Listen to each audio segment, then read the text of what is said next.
மக்கள் சார்ந்த பணிகளை மையப்படுத்தி அரசு சார்பில் இன்று நடத்தப்பட்டிருந்த கூட்டத்தில் என்ன விடயங்கள் பேசப்பட்டது என்பதை மையப்படுத்தி வைத்தியர் அர்ஜுனா அவர்கள் எடுத்து வைத்திருக்கக்கூடிய கருத்துகளும், இனிமேல் அதுபோன்ற கூட்டங்களில் நான் கலந்து கொள்வதற்கு விரும்பவில்லை என்று அவர் குறிப்பிட்டிருக்கக்கூடிய அதிர்ச்சி விடயங்களும் இன்றைய செய்திகளில் பரபரப்பான ஒரு செய்தியாக இருக்கின்றன. வைத்தியர் அர்ஜுனா அவர்கள் கலந்து கொண்ட அந்த கூட்டத்தில் கடற்தொழில் அமைச்சரோடு வைத்தியர் அர்ஜுனா அவர்களுக்கு ஏற்பட்டிருக்கக்கூடிய வாக்குவாதம், என்ன விடயத்தை மையப்படுத்தி வைத்தியர் அர்ஜுனா அவர்கள் அமைச்சரோடு வாக்குவாதத்தில் ஈடுபட்டார், உள்ளே அவர்கள் என்ன பேசிக்கொண்டிருக்கிறார்கள் என்கின்ற விடயத்தை பொதுமக்களுக்கு கொண்டு செல்வதற்கு அரசு சார்ந்த அதிகாரிகள் தயங்கியதின் பின்னணி என்ன, வைத்தியர் அர்ஜுனா அவர்கள் இது சார்ந்து அவர் தன்னுடைய அதிருப்தியை வெளியிட்டிருக்கக்கூடிய களங்கள் என்ன போன்றவற்றை குறித்து நாம் இந்த காணொலியிலே தெரிந்து கொள்ளலாம். எனவே காணொலியை கடைசி வரை பாருங்கள். எங்களுடைய இந்த வலையொலியை பகிர்ந்தளிக்காத தோழர்கள் நீங்கள் பகிர்ந்தளியுங்கள். நாங்கள் வெளியிடக்கூடிய காணொலிகள் தொடர்ச்சியாக உங்களை வந்து கொண்டிருக்கும். தமிழர் தாயகத்தை மையப்படுத்தி அரசியல் களங்களை கையில் எடுத்துக்கொண்டு தொடர்ச்சியாக பயணிப்பதற்கான ஒரு களத்தை எடுத்துக்கொண்டிருக்கின்றோம். அதிலே தொடர்ந்து கொண்டும் நாங்கள் பயணிப்போம். இன்று வைத்தியர் அர்ஜுனா அவர்கள் மக்கள் சார்ந்த வளர்ச்சி கூட்டத்தில் கலந்து கொள்வதற்காக அவர் செல்கின்றார். அப்படி செல்கின்ற பொழுது இந்த கூட்டத்தில் என்ன விடயத்தை குறித்து பேசப்போகிறேன் என்கின்ற நிலைப்பாட்டை எல்லாம் அவர் எடுத்துக்கொண்டு அந்த கூட்டத்திற்கு செல்கின்றார். கூட்டத்திற்கு செல்கின்ற பொழுது அந்த கூட்டத்தில் நாம் என்ன பேசுகிறோம் என்கின்ற விடயம் மக்களுக்கு தெரிய வேண்டும் என்கின்ற கருத்து எடுத்து வைக்கப்படுகின்றது.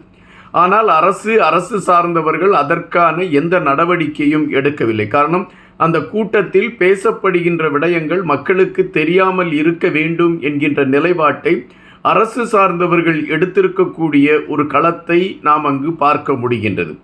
இதனால் வைத்தியர் அர்ஜுனா அவர்கள் அதிருப்தி அடைகின்றார். ஐயா ஸ்ரீதரன் போன்றவர்கள் மிக அழுத்தமாக அரசு சார்ந்த அதிகாரிகளிடம் தங்களுடைய பதிவுகளை எடுத்து வைக்கின்றார்கள். நாங்கள் இங்கு பேசுகின்ற விடயங்கள் அது நாங்கள் மக்கள் சார்ந்து எடுத்து வைக்கக்கூடிய கருத்துகள் அல்லது மக்களுக்காக நாங்கள் இங்கு பேசக்கூடிய விடயங்கள் வெளியே தெரிவதற்கான ஒரு களத்தை நீங்கள் உருவாக்கி வைத்திருக்க வேண்டும். நாங்கள் என்ன பேசுகிறோம் என்கின்ற விடயம் வெளியே தெரியவில்லை என்றால் நாங்கள் மக்களுக்காகத்தான் பேசுகிறோமா என்கின்ற கேள்வி எழும்புகிறது அல்லவா என்று அவர்கள் கடுமையான எதிர்ப்புகளை தெரிவிக்கின்றார்கள். ஆனால் அரசு சார்ந்தவர்கள் அதை பெரிதாக செவிமடம் எடுக்கவில்லை என்பதைத்தான் நம்மால் உணர முடிகின்றது. அந்த கூட்டம் முடிந்து வைத்தியர் அர்ஜுனா அவர்கள் வெளியே வருகின்ற பொழுது வைத்தியர் அர்ஜுனா அவர்களிடம் இது சார்ந்த கருத்துகள் கேட்கப்படுகின்றன. அப்படி கேட்கப்படுகின்ற பொழுது வைத்தியர் அர்ஜுனா அவர்கள் எடுத்து வைக்கக்கூடிய விடயங்களும், இனிமேல் இதுபோன்ற கூட்டங்களில் கலந்து கொண்டு நேர விரயத்தை உருவாக்குவதற்கு நான் விரும்பவில்லை என்று அவர் எடுத்து வைத்திருக்கக்கூடிய தகவல்களும், அது சார்ந்த பல விடயங்களை குறித்து நாம் பார்க்க வேண்டியது கட்டாயமாக இருக்கின்றது. வைத்தியர் அர்ஜுனா அவர்கள் குறிப்பிடுகின்றது, நான் அந்த கூட்டத்தில் கலந்து கொண்டேன். இங்கு நான் ஒரு விடயத்தை மிக பிரதானமாக எடுத்து வைத்தேன். நான் கடந்த ஒரு காணொலியில் குறிப்பிட்டிருந்தேன், எங்களுடைய தமிழ் இளைஞர்கள், அது தர்மபுரத்தை சார்ந்த தமிழ் இளைஞர்கள் கப்பற்படை ஊழியர்களால், அந்த கப்பற்படையை சார்ந்தவர்களால் தாக்கப்பட்ட ஒரு காணொலியை பார்க்கக்கூடிய வாய்ப்பு கிடைத்தது. நான் அப்பொழுதே அதை குறித்து தெரிவித்திருந்தேன். இந்த விடயத்தை நான் நாடாளுமன்றத்தில் கண்டிப்பாக எடுத்து வைப்பேன். எங்களுடைய தமிழ் சொந்தங்களை தாக்குவதற்கு எந்தவித உரிமையும் யாருக்கும் இல்லை. அவர்கள் தவறு செய்திருந்தால் அவர்களை சட்டத்தின் முன் நிறுத்த வேண்டும் என்பதுதான் நிலைப்பாடு. அதை விட்டுவிட்டு அவர்களை தாக்குவது என்பது ஏற்புடையதல்ல என்பதை நான் முதலிலே தெளிவாக குறிப்பிட்டிருந்தேன். எனவே இது சார்ந்த கருத்துக்களைத்தான் நான் இன்றைய கூட்டத்திலே எடுத்து வைத்தேன். இப்படி எங்களுடைய தமிழ் சமூகத்தை சார்ந்த இளைஞர்கள் படையை சார்ந்தவர்கள் மூலம் கடற்படையை சார்ந்தவர்கள் மூலம் தாக்கப்படுகின்ற ஒரு விடயம் அரங்கேறி இருக்கிறது. இதை இந்த அரசு எந்த கோணத்தில் பார்க்கிறது, அதற்கான தீர்வு என்ன என்கின்ற பல கேள்விகளை கேட்டேன். அப்பொழுது கடற்தொழில் அமைச்சர் அவர்களோடு எனக்கு கடுமையான வாக்குவாதம் ஏற்பட்டது. அந்த வாக்குவாதத்திற்கு பின்பாக அதற்கான ஒரு உறுதிமொழியை கொடுத்தார்கள். அந்த உறுதிமொழி, யாராவது அதை சார்ந்து தாங்கள் தாக்கப்பட்டோம் என்கின்ற விடயத்தை மையப்படுத்தி அவர்கள் அதற்கான புகாரை கொடுத்தார்கள் என்றால் நாங்கள் நடவடிக்கை எடுப்போம். ஆனால் அப்படி யாரும் எங்களிடம் புகார் கொடுக்கவில்லை என்கின்ற ஒரு பொய்யான தகவல்களை சொல்கின்றார்கள். தாங்கள் தாக்கப்பட்ட விடயத்தை அந்த தமிழ் சொந்தங்கள் அல்லது அந்த இளைஞர்கள் அவர்கள் அதை புகாராக கொடுப்பதற்கான ஒரு களத்தை எடுப்பதற்கு தயாராக இருக்கிறார்கள் என்றும் அதற்கு இந்த அரசு சார்ந்தவர்கள் ஒத்துழைக்கவில்லை என்கின்ற ஒரு செய்திதான் வருகின்றன. இங்கு அதற்கான தீர்வு கிடைக்கவில்லை என்றால் நாடாளுமன்றத்தில் இது சார்ந்த ஒரு பிரச்சனையை நான் கண்டிப்பாக கொண்டு வருவேன் என்கின்ற கருத்தை அவர் பதிவிட்டிருக்கின்றார். அதுபோல இன்னொரு கேள்வியும் அவரிடம் கேட்கப்பட்டது காணி விடயங்களை மையப்படுத்தி பேசுகின்ற பொழுது வைத்தியர் அர்ஜுனா அவர்கள் மிக தெளிவாக குறிப்பிட்டிருந்தார். தன்னிடம் தங்களுடைய காணி பறிக்கப்பட்டு விட்டது என்பதை மையப்படுத்தி புகார்கள் கொடுத்தவர்களுடைய காணிகளை மீட்பதற்கான அனைத்து நடவடிக்கைகளையும் எடுத்துக்கொண்டிருக்கின்றேன். எந்த சூழலிலும் அதிலிருந்து நான் பின்வாங்கப் போவதில்லை.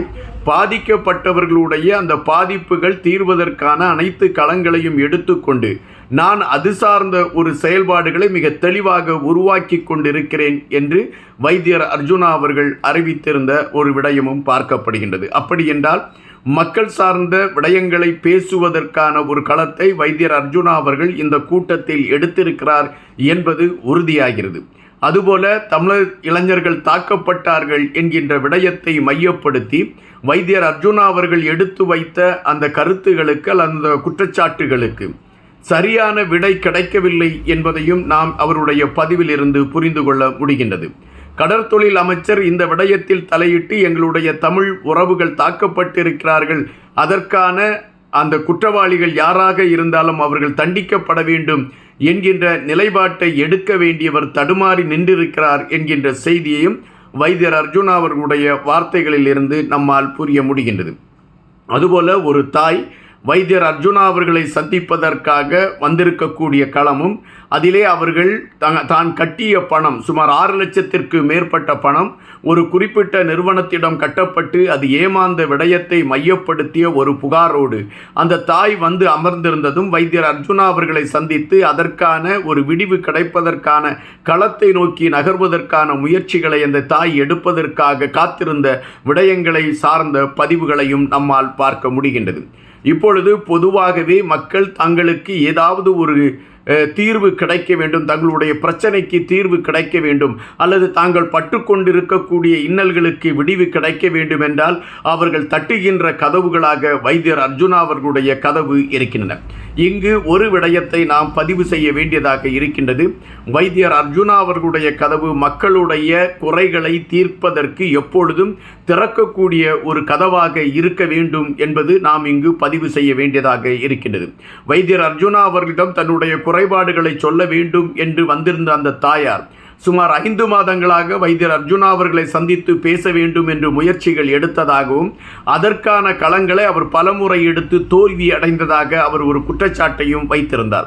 இந்த குற்றச்சாட்டுகள் மக்கள் மன்றத்திலே எழும்பாமல் இருக்கக்கூடிய ஒரு களம் வர வேண்டும் என்றால் வைத்தியர் அர்ஜுனா அவர்கள் தனக்கான ஒரு கட்சி அலுவலகத்தை திறந்து வைத்து மக்கள் குறைகளை தீர்க்க வேண்டிய ஒரு களத்தில் அவர் தீவிரமாக ஈடுபட வேண்டும். இப்பொழுது அவர் தீவிரமாக செயல்பட்டு கொண்டிருக்கின்றார், மக்கள் பிரச்சனைகளை தீர்த்து கொண்டிருக்கின்றார் என்பது பாராட்டுக்குரியதாக இருந்தால் கூட இன்னும் வேண்டும் என்று மக்கள் விரும்புகிறார்கள் என்பதுதான் நிஜம்.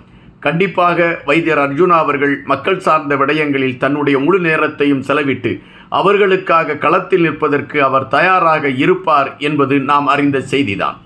மீண்டும் உங்களோடு பேசுகின்றேன். நன்றியுடன் இன்பா.